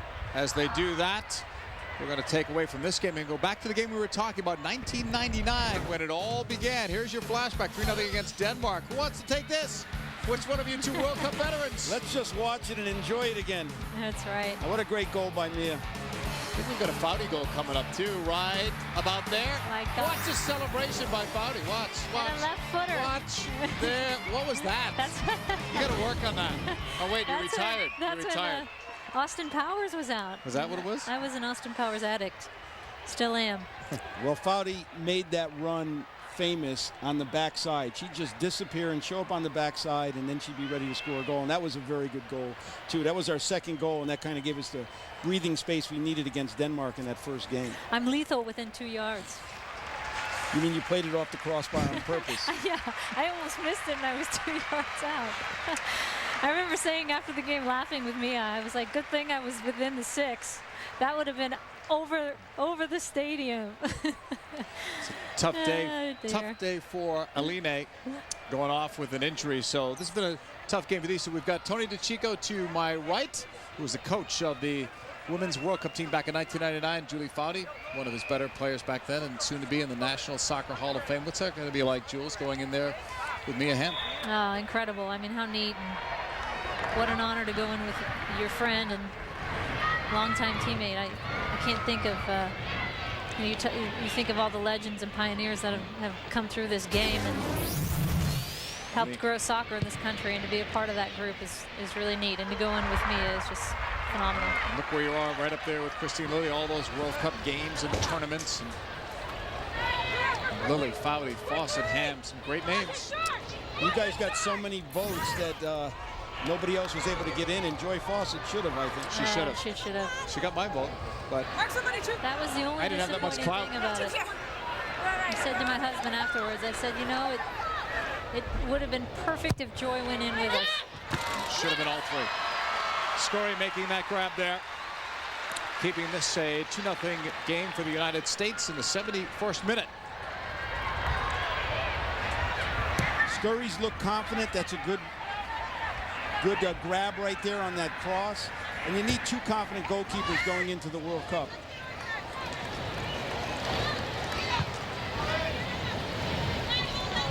Hope Solo, pass along our condolences to her. We were told she was going to be here today, but her father passed away last week. Diana certainly sympathize. She lost her dad on Father's Day a couple of years back. So this is the first time Scurry is playing in 2 straight games. And Bria's looked good in training. She looks very fit. And the USA have to like what they're seeing in that goalkeeping position. Chalupny will play it back.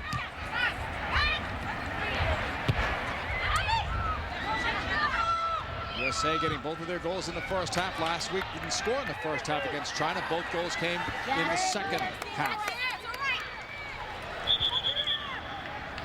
You see a substitution. Brazil finally will replace Aline with Bajé. Good, Zombies. Let's go. Right here. Let's go, Cap. Let's hope that Aline is okay. Well, actually, she did go back out there while we were away on a replay. But you could see she was laboring. It was good that she went back into the game. Yeah. It might not be that serious. Replaced by number 20.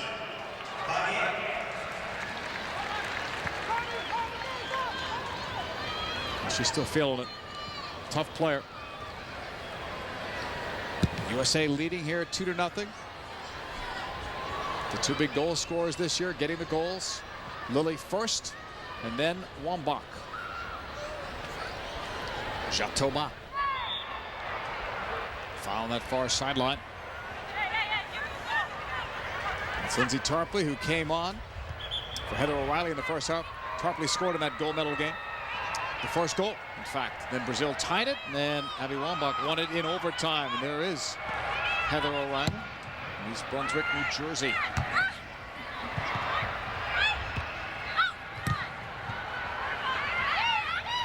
Wambach leaves it. Lopez kept it on the ground. Thought she had someone closer to that. Baget leaves it for Andrea.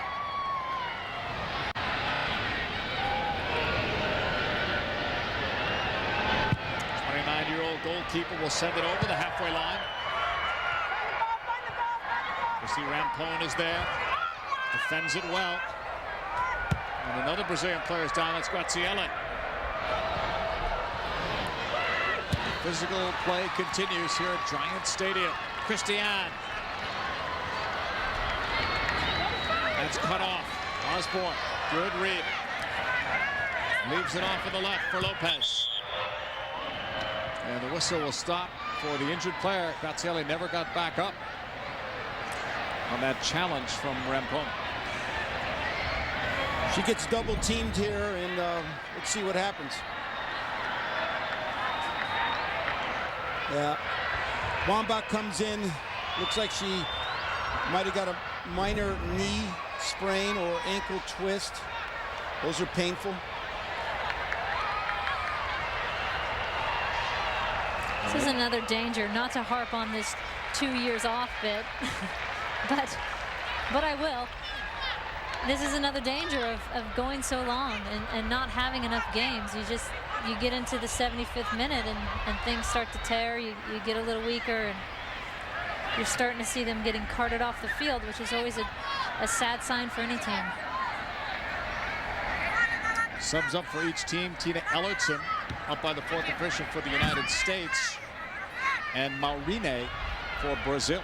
And you can see the United States has switched back into its 4-3-3 formation. So Brazil is getting a little more play on the outside midfield flanks because the United States has gone back into a pinched midfield. So it'll be interesting in these last 15 minutes, sorry, what Brazil can do with this change of formation. If they can make something happen out of it, if they can sneak a goal in and not out a game again. Well, you've got a defender, Tina Ellertson, who used to be a forward, replacing Lindsay Tarpley. Daughter of a Nigerian mother, father's from Ghana, had a chance to play for Ghana, chose to play for the United States. Chalupny will probably move forward now.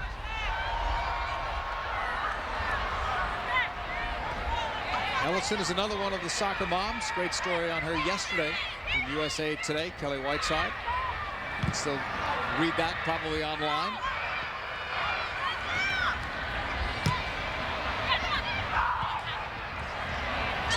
Whitehill's pass. Daniela. She's trying to pick things up here in the second half. Brazil haven't been in sync really this entire game. Credit the USA for part of that for sure. But you guys were talking today about the rust. Just compare the two teams since that gold medal match. 51 games for the United States, only 7 for Brazil. It's not a level playing field, really. No, and it says it all. But remember, those 7 were played. Well, this is the 7th. The other 6 were played against South American competition, and they lost Argentina in the South American Championship 2-0. Miga slowed down and fouled. I remember saying in 2004, I'm happy I'm retiring so I don't have to face this Brazilian team in 4 years, because I anticipated them just building on that. You're so right, Julie. It's a failure by the Brazilian Federation. I mean, there's a lot of problems with their soccer right now, their men's game, but it was a failure to not continue to develop what was such an excellent team in the Olympics. And when you look at it, there was actually a law that banned women from playing in Brazil, and that wasn't repealed until 1979. So, I mean, you start to understand the cultural barriers that they face playing down there. Well, I was just in Santiago, Chile, the site of the next year's U20 World Championship. And I was with Sissy, the great Brazilian player, and she said the journalists, when she was playing, would ask 2 questions. You know, they would ask about how they looked and what they wore. They never asked about how they played or what they were doing as far as players. It's cultural, but someone from Brazil told us yesterday, one of their team managers, that if they spent the money in that program, they would find 1,000 martyrs, he said. Now, if that's, even if you exaggerate, even if there were 100 that played like Marta, that'd be tremendous. But he says they're there in Brazil. Well, I believe that. The day they get serious about it, look out for the rest of the world. Today they're trailing to the United States. 79th minute, 2-0. Katia, who was subbed out earlier, did not have an effective day, nor did her teammates for the most part this afternoon. Free kick, United States. We know where this one's going. Look at Abby on the back post. Andrea knows she was just pointing right over there, looking into the glaring sun. She'll get that. It's not the way it was designed by the U.S. This is a good opportunity for the U.S. to really work on how they're going to finish out games. I mean, it's so important at the World Cup when you've got so many games in 20 days, and you need fresh legs, and you need to work on closing out games. And are you going to create situations where you're really having to chase the ball the whole time because you can't hold it, or you can't finish off that 3rd goal to close out a game? And so something they need to work on, I think, going into September. And goal difference. You know, you need to, in the World Cup, goal difference is such a key thing. They can't allow a goal, and they try to get one more to add to that goal difference. Markgraf will have a throw-in for the United States. Headed out by Tanya. Another throw-in. Shannon Boxx, who came out at halftime, joins us. Shannon, can you tell us, first of all, an injury, or why'd you come out at halftime? Yellow card, I think. I'm 4 for 4, so that's a good reason. No, you know, both teams are fouling a lot, and you know, Greg was just a little bit nervous about getting that extra red card, so came out, and Leslie's doing a great job in there. Yeah. Physical game. Tell us about what you experienced in that first half. You know, it's just a little chaotic in there right now. We're trying to settle it down. Trying to do the same thing right now, but you know, Brazil, they're in there. They'll clip you, so you got to play quick. Shannon, where are you at right now in terms of your fitness? I mean, you had the tough year last year with the hip, and then the ACL and the MCL. How close are you to 100%? Getting there, definitely getting there. My feet are still a little slow, as you can tell, but fitness-wise, I feel great. It's just getting the defensive side back. Shannon, how difficult was playing against Formiga? She seems to be the best and most effective player right now in the Brazil team. Definitely. I mean, she's so quick on the ball, and you know, the one thing is you just got to stand her up, which I wasn't doing. I was trying to get in there and win the ball every time, but if you can stand her up, you know, she's not going anywhere. She's just going to play and run off that. So she's a great player, someone we're definitely going to have to be aware of if we get it into them with the World Cup. Shannon, I noticed we're in a corner kick right now. I noticed earlier that you're playing someone on the back post right now, but before you took someone off the back post. Is that something you guys have been working on differently? If we have an extra person, if there's someone else running through and we don't have a mark, that's where we're taking the extra person off, is from the back post, and then Lil's coming to the near post. Shannon, thanks for joining us. Good to have you back in the lineup. Thanks. Shannon Boxx, uncapped prior to the 2003 World Cup and turned into the best defensive midfielder in the world. It's great to see her back after literally having 1 year out from hip injury and the surgery to the ACL, the MCL, like you said, JP. I mean, that takes a lot on your confidence to come back and then play like she has been in these last few games. She was one of the great stories of the WUSA because she basically joined the national team a week or two before the World Cup and then ended up on the starting 11 All-Star team from FIFA All-Star team. So it was a great testament to what the league provided the national team.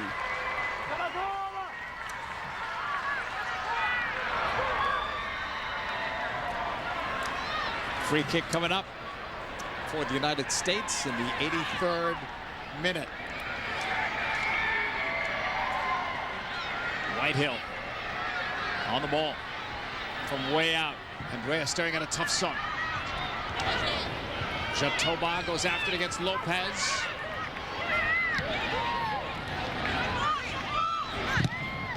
That's deflected out, throwing the other way.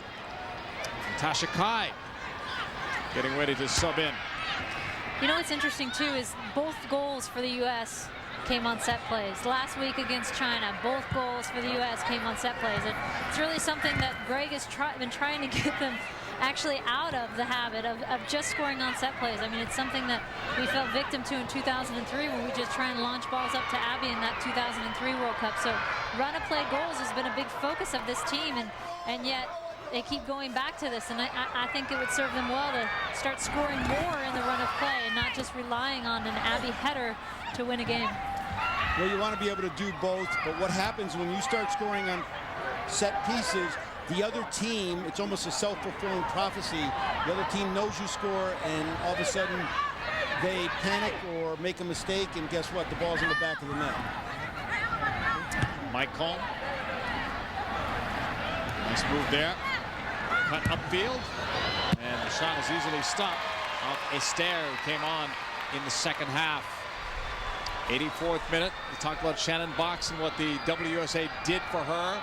There's talk that a new women's league will be launched next year. Julie Foddy, or hopefully next year. What can you tell us about it? Well, it's looking good, and I've always been cautiously optimistic, but I think it would be such a great thing for this country to have a league back. And there's looking like there are 8 teams in 2008, and they're just waiting to sign the final agreements. But the owners have committed, and I just think it would be phenomenal. This country needs this. This national team needs this on a weekly basis, not just every 4 years where you have a World Cup or Olympics. Hey, Tony, if it comes back, do you want to be commissioner again, or would you like to coach?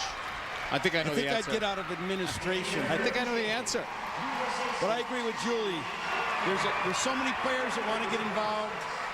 There's sponsorship interest. There's ownership interest, and we proved that there was fan interest. So I certainly hope that the league is back next year. The ovation is for Christine Lilly. The captain leaves. Natasha Kai, first Hawaiian-born player to play for the women's national team, will come on. She scored in her first 2 matches. Here's Chalupny. I think it's a good move by Coach Ryan to get Christine out of the game. This game still has some physical components to it, and it's probably over, but get her out so that there's no risk of injury.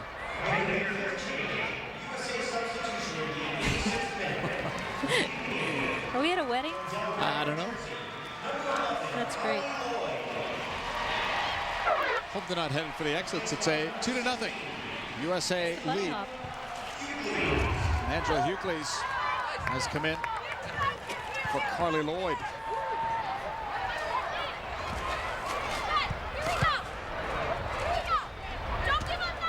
Angela, another player in the WUSA, Boston Breakers. Played there for 3 seasons and improved her game there. Throw in for Chalupny.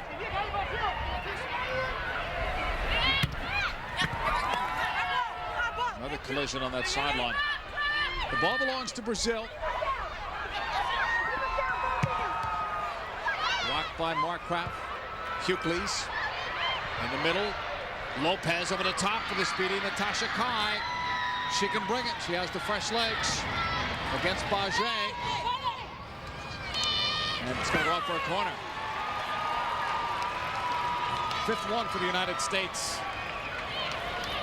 It's a good play by Kai when you get the ball in that sort of a situation where you really can't go to goal, get something out of it, either a corner kick or a long throw-in or a foul or something.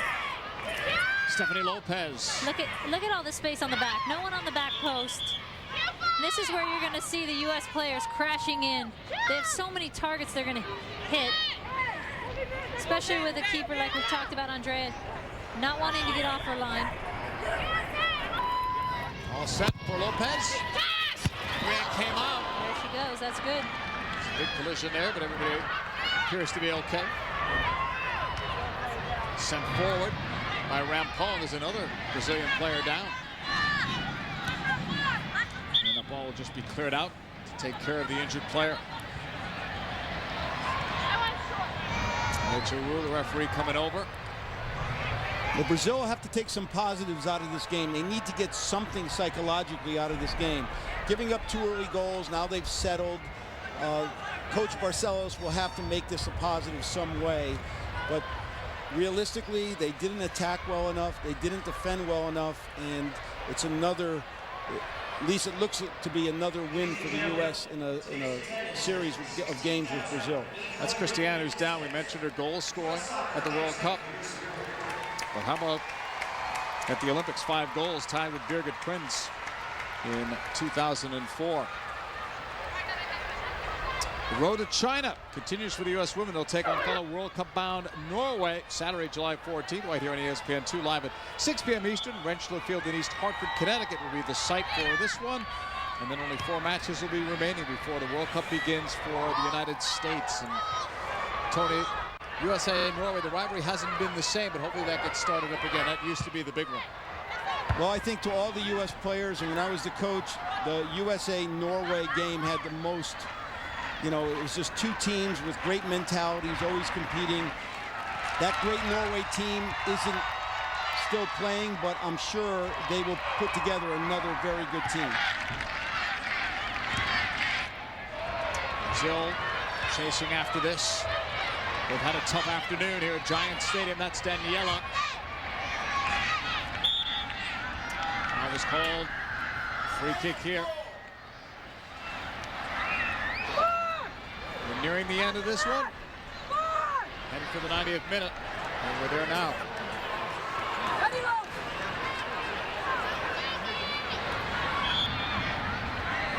Now Brazil should have about 6 players up on the 18 ready to frame this goal, get in for a rebound. There's no U.S. players at midfield. On the way for Amiga, may strike it. It's going to be Daniela instead. And that one went over Scurry. That was such a telltale sign. No U.S. players, they're all on the 18. And you've got 2 Brazilians on the 18 with them. It was almost like I'm too tired to get up there. Right, too tired and just not enough leadership out on the field to see what needs to be done.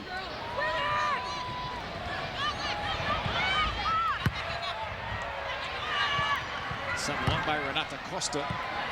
Formiga was the targeted player. It goes out for a throw-in for the United States.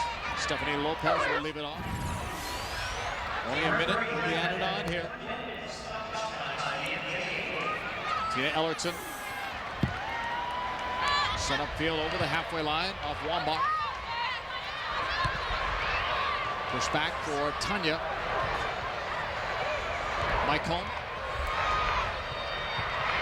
Esther. Back for Tanya in stoppage time. Less than a half minute to go. Maicon.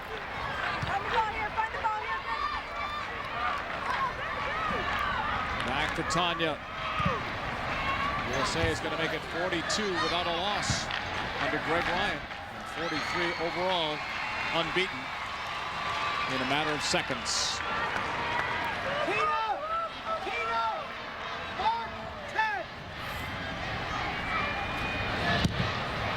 Maybe the last kick of the ball from Scurry. That was. That's it. A very physical game today at Giant Stadium. And the USA wins it by the score of 2-0. Christine Lilly, Abby Wambach, the goal scorers. Both of the goals coming on set pieces in the first half of play. We'll show them to you when we come back.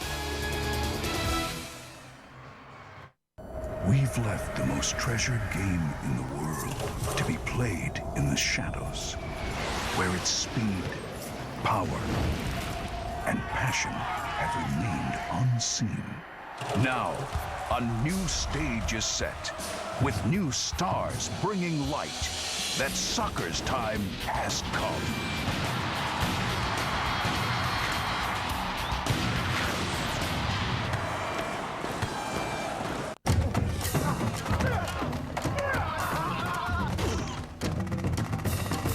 There are no free rides on the road to victory.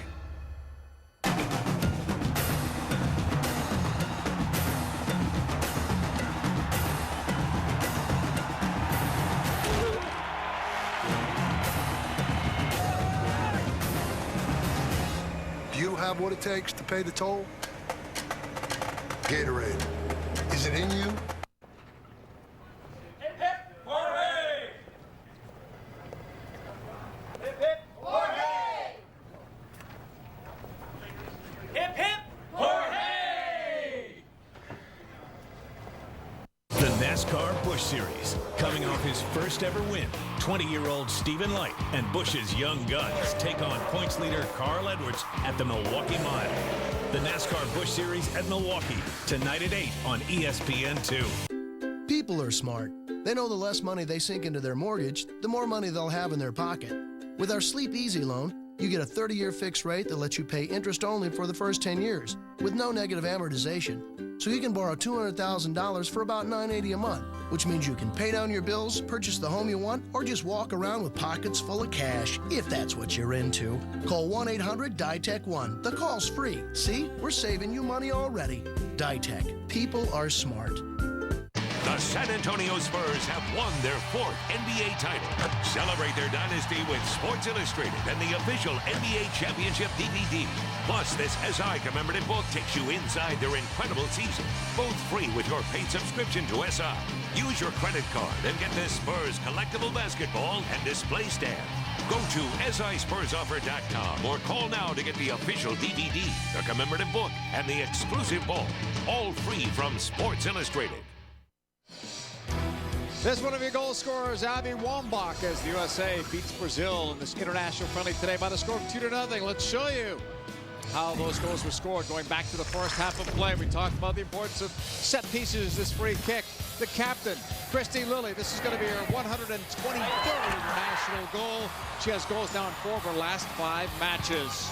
Later, it was Wambach, so good in the air. Nearly half of her goals come that way. Her 74th international goal. Final score here, 2-0, USA over Brazil. That's the way this ends today at Giant Stadium in the Meadowlands. Thursday night, it's Colorado and DC United. Major League Soccer primetime Thursday, presented by Adidas, live at 7 Eastern.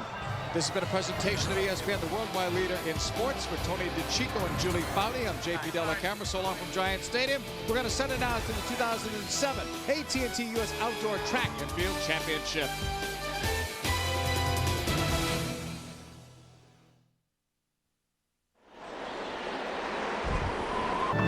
Yesterday, it was all about David Beckham. Today, it's all about the USA women. Wilton is a small town in southwest Connecticut, home to some 18,000 residents. The hometown of a girl who went from youth soccer to the international stage, playing at a high level in her 3rd decade now with the USA national team. Today, 68 miles from her hometown and 8 days shy of her 36th birthday, Christine Lilly will be honored on Christine Lilly Day in the state of Connecticut. She wears the captain's armband again against longtime rivals Norway, who have a long-standing competitive history against the United States.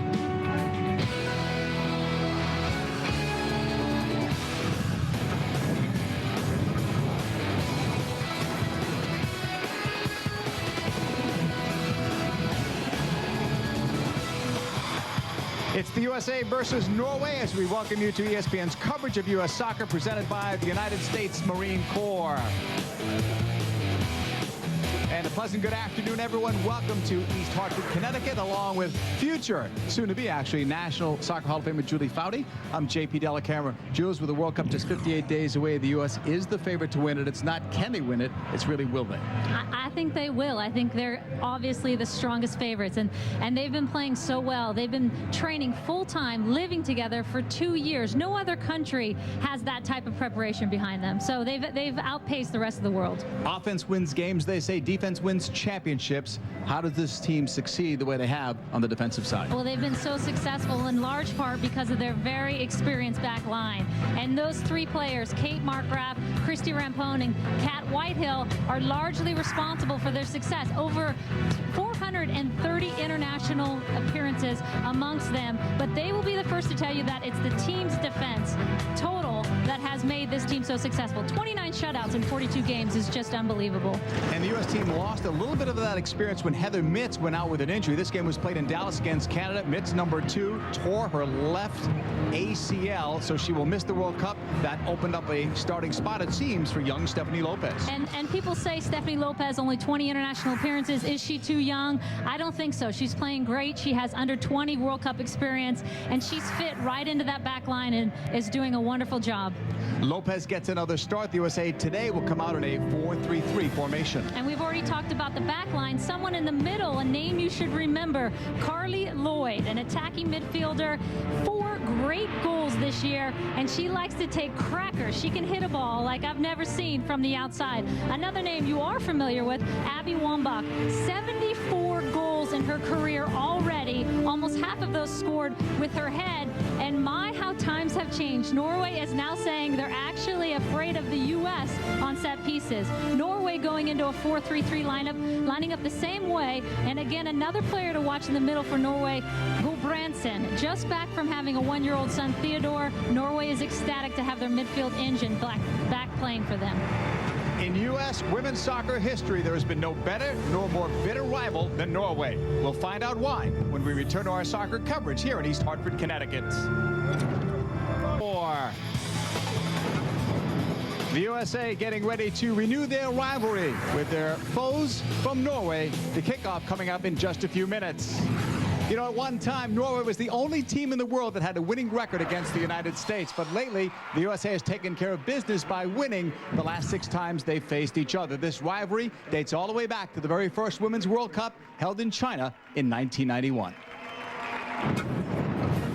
Michelle Akers was too much for the Norwegians as the USA became medal winners. A rivalry was born. 4 years later in Sweden, and Kristen Arenas had the only goal for the winners as Norway celebrated their title against the stunned USA. At the 2003 World Cup, Abby Wambach ended the Norwegian stay in the quarterfinals with a win in Foxborough. Great games, great memories, great tradition.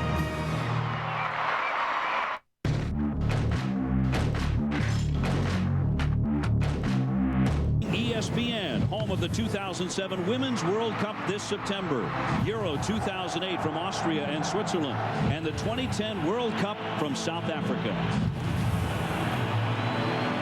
So a lot of things happening soccer-wise on ESPN and their family of networks, and the big one, the first big one, comes up in China, some 58 days away. The USA trying to win another World Cup, and it would be the first one under Greg Ryan, who has already won several tournaments with the United States, and remember, undefeated in 42 games. Not only that, the team has only trailed in 3 of those games. Norway's head coach, Bjarne Bernsen, had never coached a women's team before. Most of his experience came on the men's side, but he has changed their style a little bit, and we'll talk about that. This may not be the Norway that Julie Foudy played against those many times. USA in the gold uniforms, Norway in red. This one is underway with Carly Lloyd playing it over. Stephanie Lopez, good halftime feature coming up on Stephanie. We hope you'll stick around for that. Here's Carly Lloyd into the middle. And it cuts. Wambach now inside, no flag up. Lloyd put it over. Well, it's not that often that you get a scoring chance in the first half a minute of the game, but the USA certainly did. And that's something the U.S. has been trying to work on, is rhythm. And what a great start to this game. Perfect rhythm, about 10 passes in a row. Finishes with Carly Lloyd staying onside, and that is definitely one she's going to want back. Carly Lloyd could become one of the star players come this World Cup. And she is having a tremendous year. 4 great goals this year, and I wish we had highlights of all of them. Some of them happened over in Portugal or at TV games, because they were outside the box, just upper corner buttes. Crackers, JP. Crackers? Crackers. Leslie Osborne will switch it over to the right. These two teams played in a closed-door scrimmage on Wednesday, U.S. winning it 3-1, but according to a lot of the people that saw it, it could have been a much higher score on the part of both teams. USA leads all time, but only by that 1 win. And The reason being, USA has won the last 6, but prior to that, Norway. What was the reason for Norway's success against the U.S.? You know, they played such a direct game, and all their players were about 8 feet tall, and so we had a really difficult time matching up against them. And the coach now is saying they're not playing that style. They're going to keep it on the ground, which I'm interested to see if that's the real Norway. I've never seen a Norway like that. Wambach running it towards the end line. Abby with goals in each of her last 4 games for Lilly. And the captain was dispossessed, but she'll have a throw-in for the U.S. But it seemed in every World Cup, Olympics, it was Norway we hit in a semifinal or final. And it was a coin toss to see who would win. It went back and forth. Just as of late, as you mentioned, JP, the U.S. has had much greater success against them. Capt Whitehill with those long throw-ins. She was looking for Wambach. It comes out of the box. Osborne sends it right back in. Christine Nielsen makes that grab. She is actually the number 2 goalkeeper for Norway, but their starter, Bente Nordby, playing with her club team in Sweden, so she was not released to come here, as we could say about 3 other players from Norway. Here's Lilly to the end line. And Norway's got to press her a little bit more. You don't want to give her time. Down the other way, but the U.S. will recover it. Osborne turns it back upfield through the legs of Lilly. That was a planned play. She was going to try to get that as it went through the legs of number 5, Scurry Nordby, who was no relation, by the way, to Bente Nordby, the goalkeeper we were talking about moments ago. Well, it'd be interesting to see which team right now in the first 10 minutes dictates its style, because both are playing the exact same systems. Both are playing 4-3-3 with those 3 midfielders pinched in. So it's a very crowded central midfield, and who's going to be able to dictate the play and pace early on is always the challenge. Norway will go back to Nielsen towards the halfway line. That's Melissa Wieck, but she couldn't get to it. That was one in the air instead by Markgraf. Long ball the opposite side. Giska will try to run it down. She's got good speed, but the U.S. will win it, and now they turn it right back over. Halfway line. Tackled back by Wambach. Played across. That one was telegraphed. The U.S. fortunate to get it back and find Lilly on that early long ball. Inside the box goes Lilly. Looking up, cutting it back. And it's an easy one in on goal. And give a great amount of credit to Capt Whitehill for playing that early ball into Lil. And that's really where Coach Ryan has said they want to capitalize today is on the counterattack, because Norway loves to push their back line forward, their outside backs in particular. And you see Christine having a wide open flank on that play. Headed up. That was Giska. The U.S. getting it back for Lilly. Stephanie Lopez sends it all the way back to Hope Solo. She'll cut it ahead to Whitehill. Capt leading the team in minutes played this calendar year of 2007. Cut off by Wieck. And now in the turn, Storlocken. Hoppestad, the team captain, trying to push it up long. Now Norway almost played it through. Swept away in the end by Whitehill after the first play was made by Rampone. And that's where Norway has traditionally been so dangerous. That flighted ball to the top, and then they scrap around for that second ball and usually find another forward running on or a midfielder running through. Norway sending this one in toward the box. U.S. cleared it out.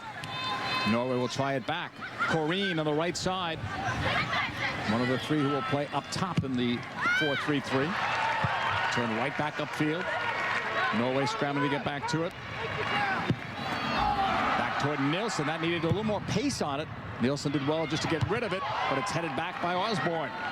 One flick ahead. Wambach thought she was in an offside position. She didn't play that ball. She was making the jog back, trying to say, I'm not in the play. Don't call it offsides. Abby really the face of this women's team, and always seems to play her best in the big tournaments. 2003 World Cup, 2004 Olympics had that game winner against Brazil in the gold medal game. On the far side, Nordby. Hoppestad. Looking up the middle. one of the experienced players on this side. Played it through. Solo came out, but the flag was up anyway. Offside, Norway. A good test for Hope Solo, though, coming back after losing her dad just a few weeks ago. Missed the last 2 games. Here's another look at the offside.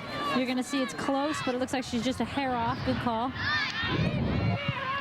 Back to live action. Norway defending. Christine Lilly was putting some pressure on there.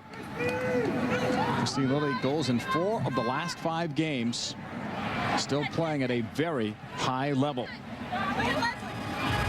Stephanie Lopez. Lopez will get it back. Back and forth. She's 3rd on the team this year in minutes, is Lopez. And that was really before the Mitts injury, so she was getting some playing time before that. Gulbrandsen played it over to the right. Norway trying to go forward with some numbers.